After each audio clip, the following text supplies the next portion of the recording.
massage course. So let's remember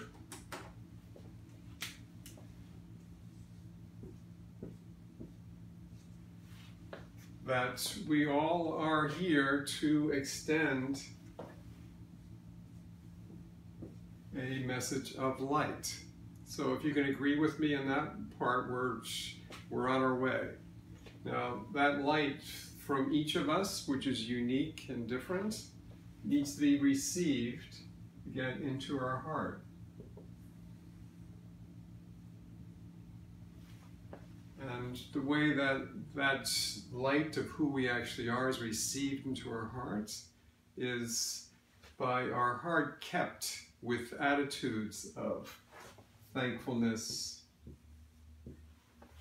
appreciation, patience, and I like to use a big P for praise. Now, in a spiritual sense, some of you can relate to praising the Lord. In another sense, we can relate to praising another for the valuable contributions they're making.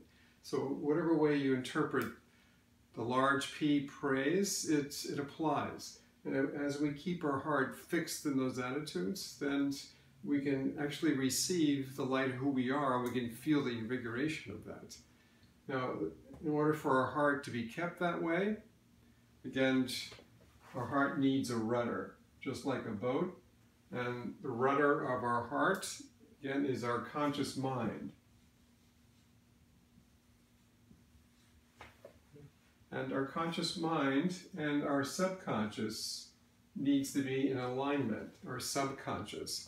And basically our subconscious causes all the actual automatic processes to occur in our body, and it's where actually the power of the light of who we are can get out into expression through our bodies.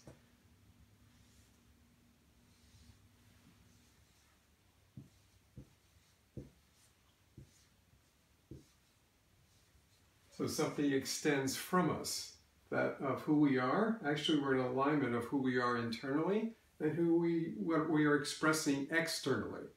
Okay, and that's where there's alignment. And when that happens, then we feel a sense of well-being. We feel like life is good. We feel like I have something to offer into this world.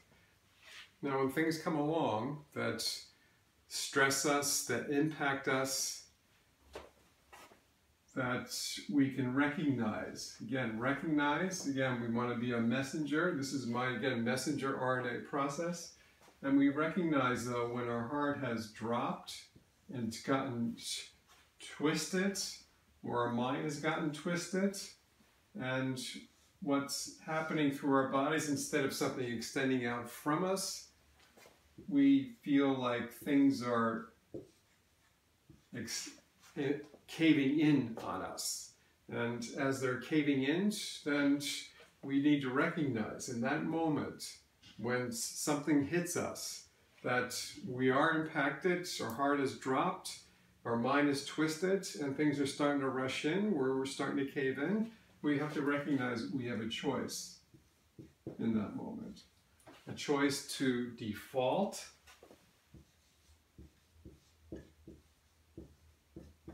to the patterns of this world, which relate to shame, fear, hate, and greed centrally. Now, we all feel these things, but when we recognize we're starting to actually act out of the uncontrolled nature of defaulting to these patterns. So we all feel these here, but when we act out of them, then what happens is we start to spiral further down. We don't catch ourselves. But in that moment, if we can choose, we recognize we have a moment of pause where consciously we recognize something's impacting us, and we stop, we breathe, then breathing in helps, slow, and then when you breathe out slower, it helps to reset your nervous system. And you may have to do that a few times, breathing in slow and breathing out slower.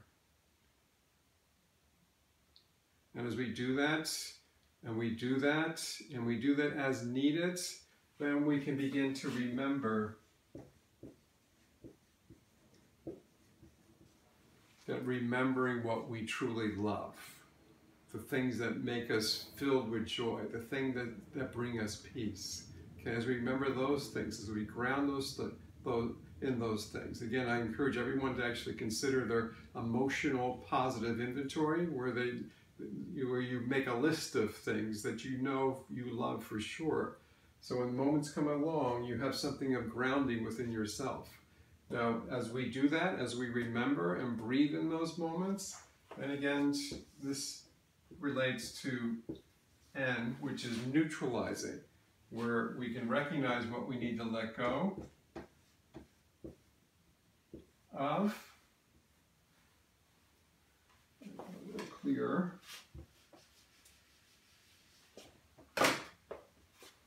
Let go of. Okay, hope you make that out. Okay, and as we let go of, then it brings perspective, and then we might see the need for forgiveness. Forgiveness actually possibly of ourselves, that we think we may have made a mistake, acting out of shame, fear, greed, and hate there. Forgiving maybe another who may have acted out like that, may have impacted us.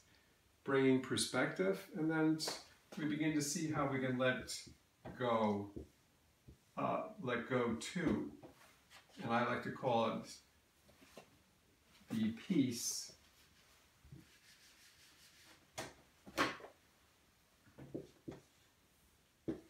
of understanding.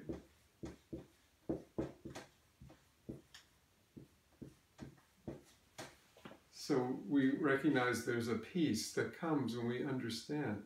And when we understand, we can actually be large with ourselves in the past.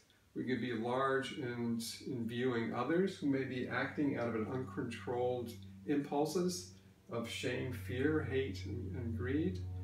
And that brings us back to A, for appreciating the place that we fill, the light that we are to fill here in the world. And we recognize that it's not just our light shining, it's an integrated light. So we recognize how we play a part with others in extending an influence of light into the world. We play our integrated part. Now, my course coming up, Transforming Self-Sabotage, Awakened from the Stupor. The stupor has to do with this. The stupor of actually getting in an uncontrolled, defaulting to these patterns of the world and acting out of an uncontrolled nature, but unstable state. But learning to awaken, learning to go through this process of understanding, and then actually awakening to the part that we play. And as more of us play our part, our awakened part, that's from a place of stability rather from an uncontrolled place, then this world can change. So my course coming up, Transforming Self-Sabotage, Awaken from the Stupor, has to do with really ultimately disentangling from acting out of these defaults to actually moving along to awakening greater. Again, step by step, there's always more, but awakening greater to the part that we play, the awakened part that we play. So if this resonates with you, rather than thinking, you would love to play more of an awakened part, then I invite you to join in our sessions coming up starting October 15th. And if that's